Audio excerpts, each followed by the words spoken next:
Check, check, mic check. Check, check, mic check. Welcome to Podcast Envy. I'm your podcast boss, Andrea Klunder, curating the culture of podcasting so you can be in the know and making a show that will become the envy of everyone else, because that's why you're doing it, right? Today, I'm rebutting a rebuttal of an article that I had wanted to rebut from the Podcast Business Journal, which is a daily online resource that's fairly new in the space and has had some interesting content, and I think is also trying to present controversial or conflicting points of views for the sake of discussion on social media, which seems to be working quite well. So I will, of course, be linking to both of the articles that I'm going to mention here and some examples and resources that I'll be offering in the show notes for this episode at thecreativeimpaster.com/podenvy045 for episode 45. So this rebuttal of the rebuttal and the original article are also the answers to a frequently asked question that I get whenever I'm teaching my free podcasting classes at Nextdoor Chicago, or when I'm speaking to a group of students, or when I'm coaching and consulting with people one-on-one, which is it better to have an interview show or a solo show? Interview or solo? Interview or solo? All right. Article number 1. This is from July 6, 2019, in case you want to go digging around for it. But like I said, it'll be linked. This is called Stop the Interviews, Go Solo by Robert Crandall. Robert says at the top, the interview format seems to be the dominant format in podcasting today. Open up any Facebook podcast group and you'll likely find a discussion on interview problems, challenges, and techniques. Posts ranging from guests who didn't show or were a problem to equipment and or software failures. And now, coming from his background in radio, in his opinion, the interview is limiting because it is, quote, too matter-of-fact and lacks charisma, attachment, and warmth. If you're talking to your guest, you're not talking to me, i.e. the listener. Quote, the solo podcaster delivers far more allure, charm, and intimacy. The solo personality is a communicator. The interviewer is a facilitator. When you're solo, the listener gets to know you, like you, and trust you. There's a connection. This is diminished if you put someone else front and center. End quote. So Robert Crandall's vote? Go solo. Article number 2 from July 8, 2019. Most hosts shouldn't go solo by Richard Davies. And this was a direct response to the first article by Robert Crandall. Richard says there are many reasons why podcasters should do interviews. Quote, the first and most obvious argument for podcast interviews is the need to listen. We learn from people who are not like us. In our narcissistic social media age, when everyone is entitled to voice their own opinions, no matter how ill-informed or daft, it's refreshing to hear from smart, thoughtful guests of different backgrounds and viewpoints. Further down, he says, quote, lively, spontaneous, well-edited podcast conversations between 2 or more people are inexpensive to produce and often contain moments of surprise and enlightenment that are far more entertaining than a scripted monologue.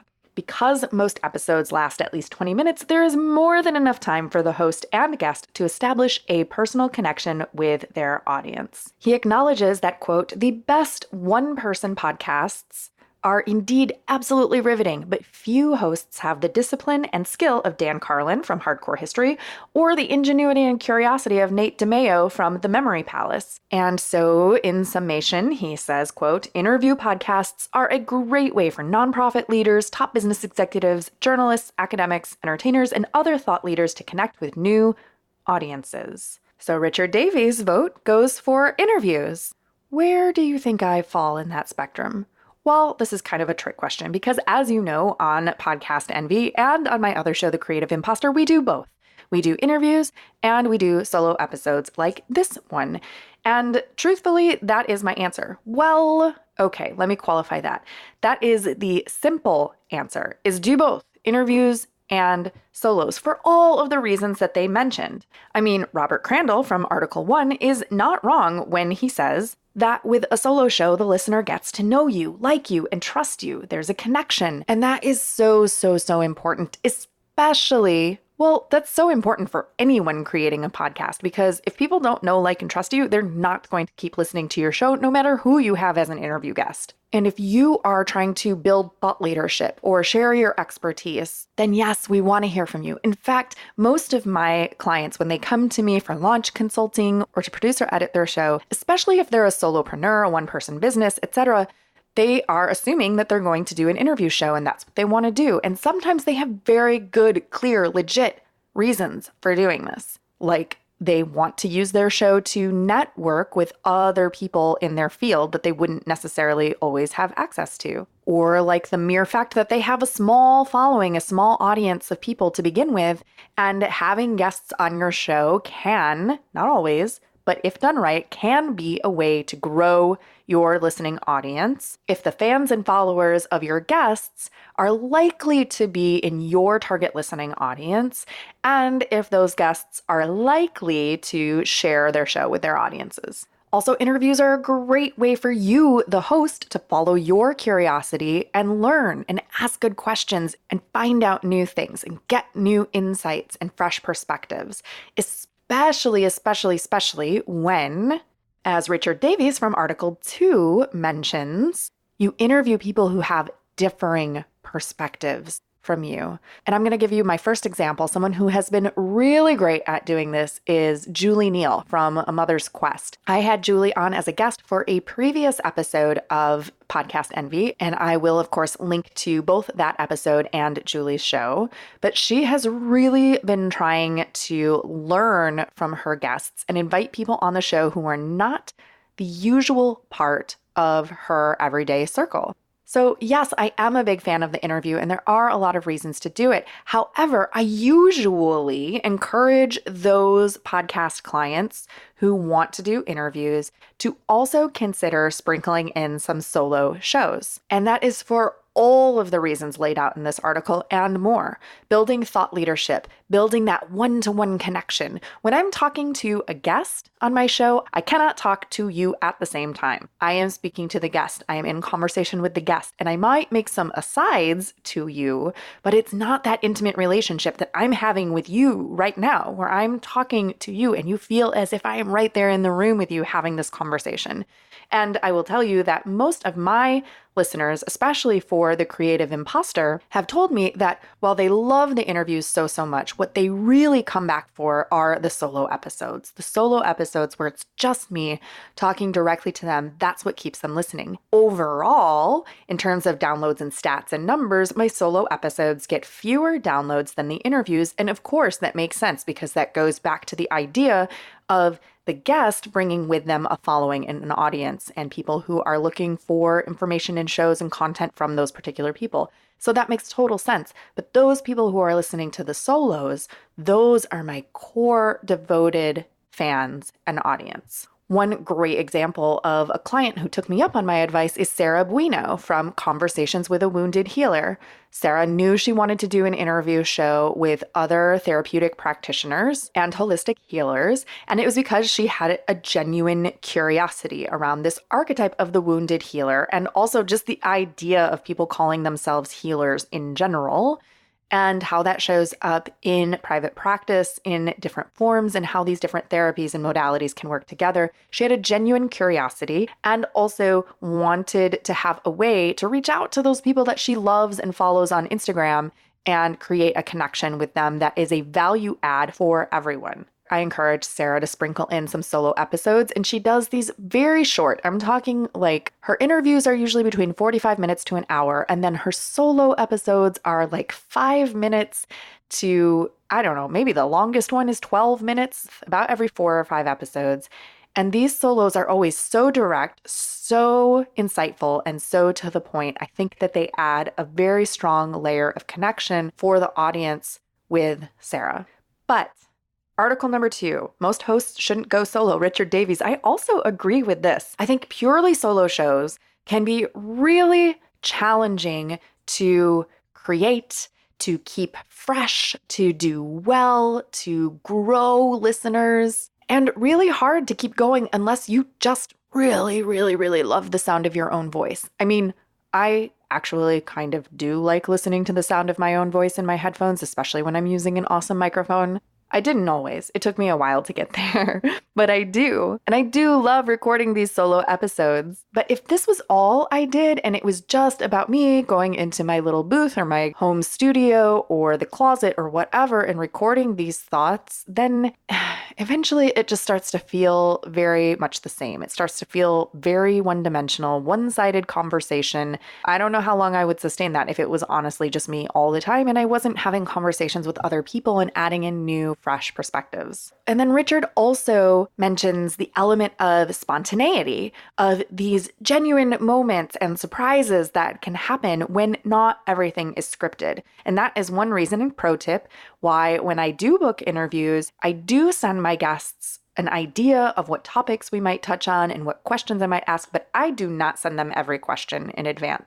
There needs to be an element of surprise. There needs to be moments that are unplanned, and I need to have the flexibility to completely go off script. Sometimes with solo shows, they can be hard to pull off if you are a host who is scripting everything.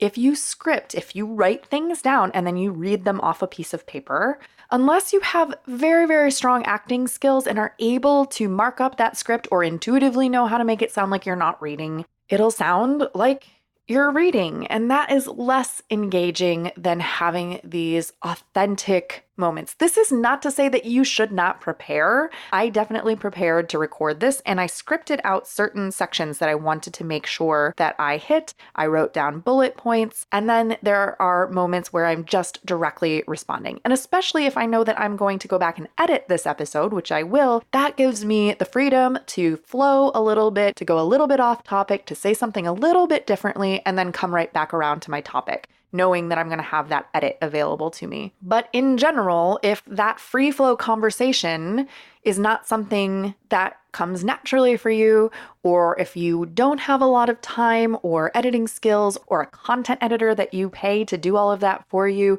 and you need to keep it tight and you need to script it, then you're going to need to do some work on your presentation working with that script. You're also going to need to think about the way that somebody is listening to your voice. If you deliver something in a relative monotone, then it's not going to be that interesting for someone to listen to, even if the content is interesting. You know, it's like going to a lecture, a class, in which the teacher, the professor is like droning on and on and on, and you kind of just can't pay attention no matter what. If you don't do it naturally or you haven't previously been trained, you need to learn how to use your voice in such a way that you keep it engaging and entertaining for the listener. And sometimes when you're sitting in a room by yourself, that can be hard to do. But there are specific ways that you can do that. So yes, I think having a really good, compelling, quality solo show can be so challenging. And there are a lot of things that you need to think about.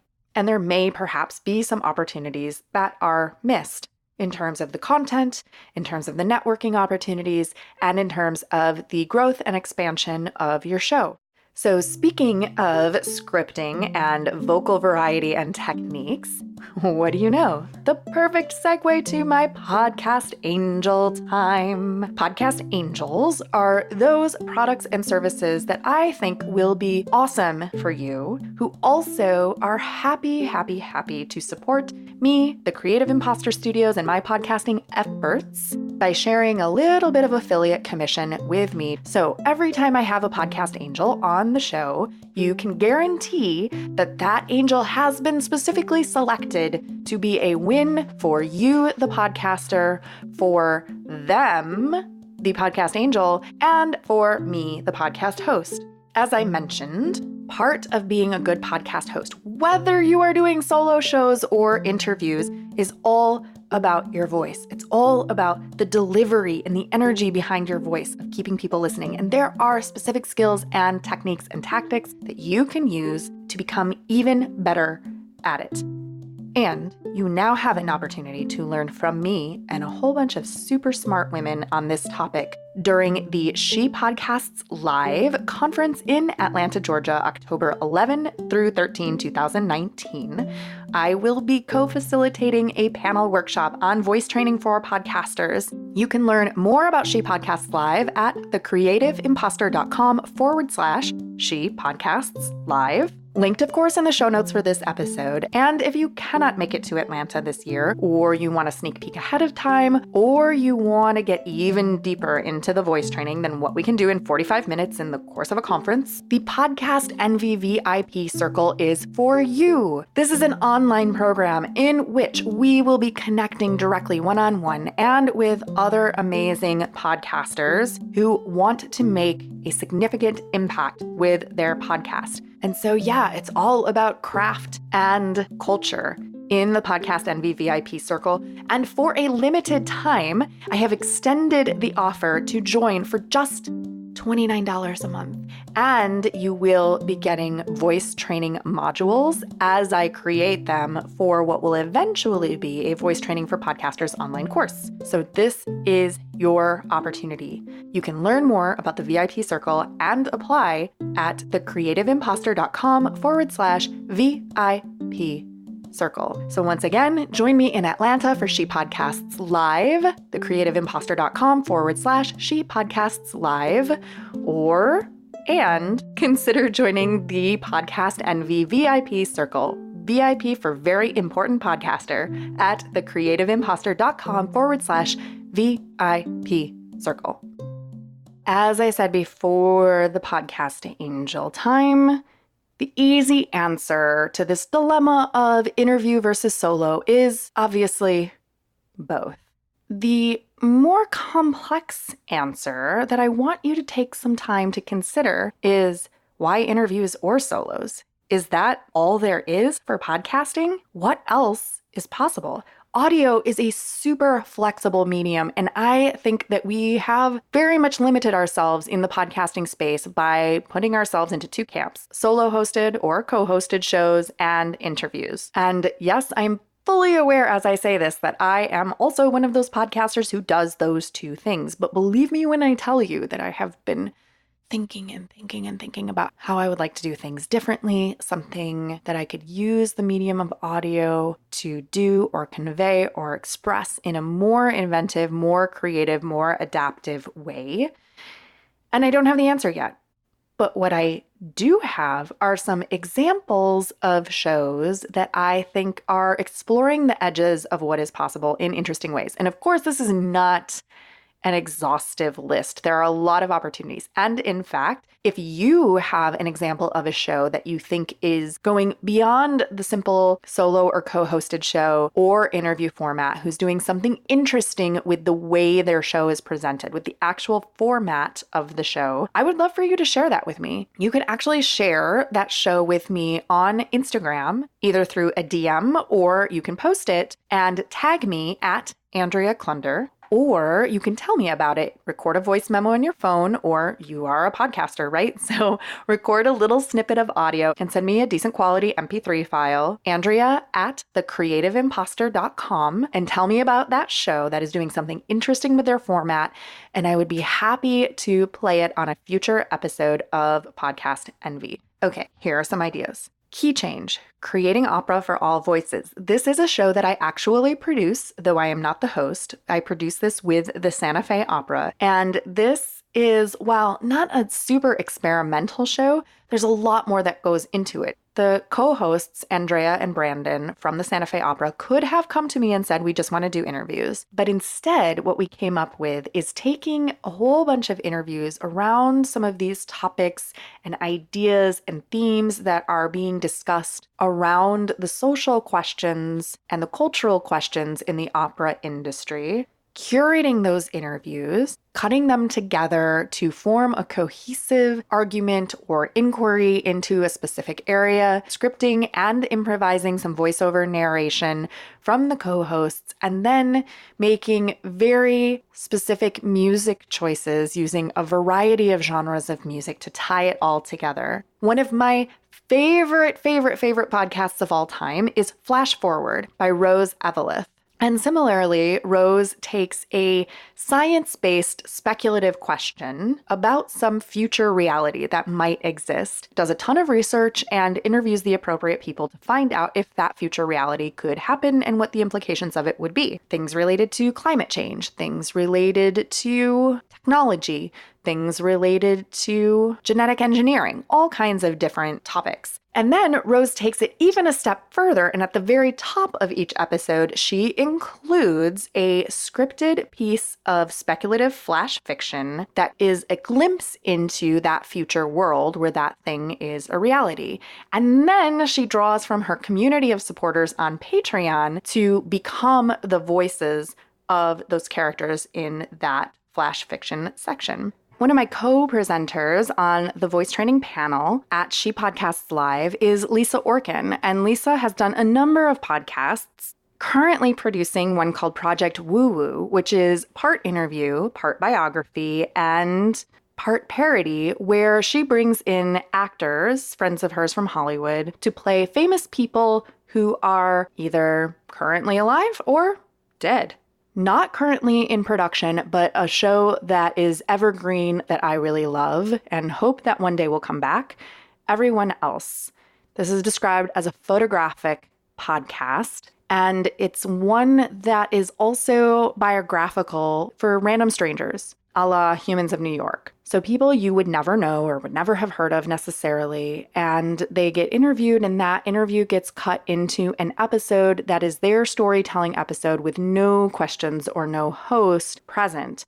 Also, they get a photo shoot, and there's a blog that features their portrait along with each episode. And each episode also has really great music scoring and sound elements that come into play. Watching With by Netflix. So I have not actually listened to this, and I don't know if I actually will or not because it's not really my cup of tea. However, I heard about this podcast on She Podcasts with Elsie Escobar, and she had a guest co-host who I am going to mention in a moment. And they were talking about this podcast, Watching With, which Netflix has put out with 2 episodes. And they're basically like the director's commentary that used to come with DVDs when you would rent the actual DVD and it would have extras on it. Or you could play back the entire film and hear the film quietly in the background and then have either the actors or someone who worked on the production team or the director like making commentary about behind the scenes information or how something was done or a funny thing that happened.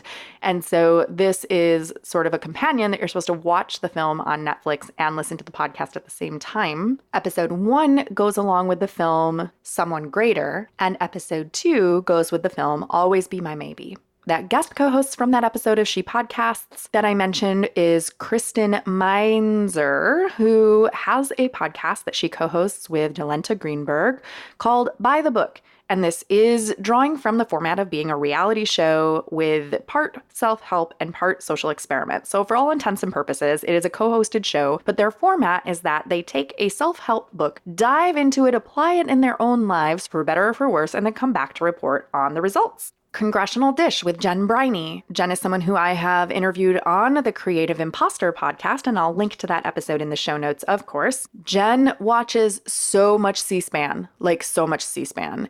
Jen reads bills as they're introduced to Congress. Jen does tons and tons of research onto what is happening in the legislative branch of our government, Congress, and reports back, including news clips and sound bites from those hearings, sessions, etc. The Embody podcast with Candace Wu. The Embody podcast features straight up interviews on some of the episodes, straight up solo sessions, and then Candace has a third type of episode which she calls experientials. And since she is speaking with other holistic practitioners and spiritual guides, she invites those people that she interviews to offer an experiential. And an experiential is a short guided practice in whatever technique they're talking about in their interview. 10 things that scare me from WNYC Studios. I found out about this podcast from my friend and client, Sarah Buino. And actually, right now, as you're listening to this, there is an episode on the Creative Imposter based on this format, which is basically having different people. Some are famous and well-known. Some are journalists and podcasters.